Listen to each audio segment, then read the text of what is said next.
kuambia na tunafurahi kwamba tayari kwenye mkoa wa Mbeya tumeshapata walimu, tumepata na madaktari wamesambaa kwenye wilaya mbalimbali, na uhakika na hapa mjini wameshaingia. Tumpigie makofi Mheshimiwa Rais.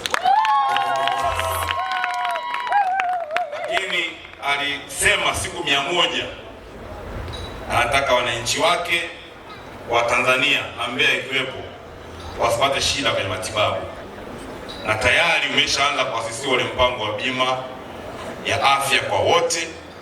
Kwa pia nichukue hadhara hii kuambia wana CCM na wakereketo na wasio wana CCM, hasa viongozi kwenye level ya kata, twende tukahamasishe zoezi la mpango wa bima ya afya, kwa sababu Daktari Samia Suluhu Hassan anataka wananchi wake wasipate shida kwenda kutibiwa, na hasa wazee, kina mama na watoto. Kwa hili naona nikasema nisitize tunapokwenda kuadhimisha miaka 49 ya chama chetu, pamoja na mengi yaliyofanyika, lakini haya ni mambo ya msingi.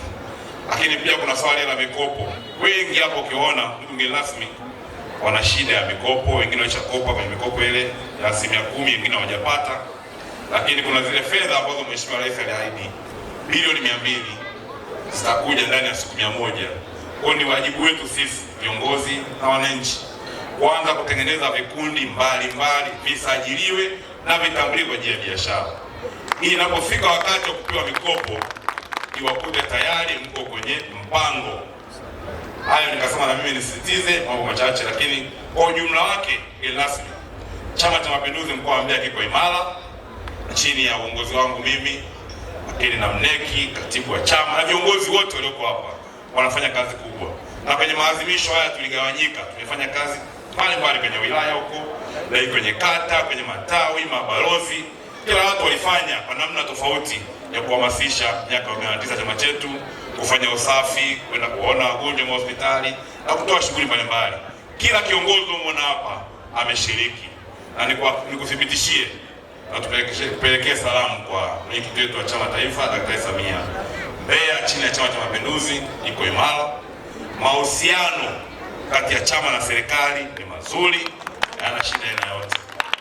Lakini mahusiano ya mtu mmoja mmoja, na hii nalisisitiza hapa viongozi wangu wa chama na wakereketo wa Chama cha Mapinduzi, Mbeya yetu ni moja, tusigawanyike kwa sababu ya itikadi. Na hasa wana CCM, sisi ndio chama chenye serikali, kwa tuwe na wajibu wa kuunganisha wananchi wote bila kujali vyama vyao.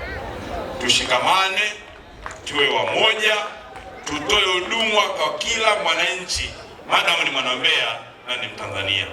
Kwa hiyo kwa kuadhimisha miaka 49 ya chama chetu ambao tumechagua sisi, umoja, amani kwa maendeleo ya taifa letu, kauli mbiu maana yake sisi sote ni wamoja bila kujali chama tunachotoka. Na mbali zaidi, kwa sababu sisi CCM ndio chama cha serikali, kwa maana yake tunahudumia wananchi wote bila kujali vyama vyao. Kwa hiyo naomba nasisitiza sana, na hii itatengeneza mshikamano sana kwenye mkoa wetu na kwenye nchi yetu. Baada ya kusema hayo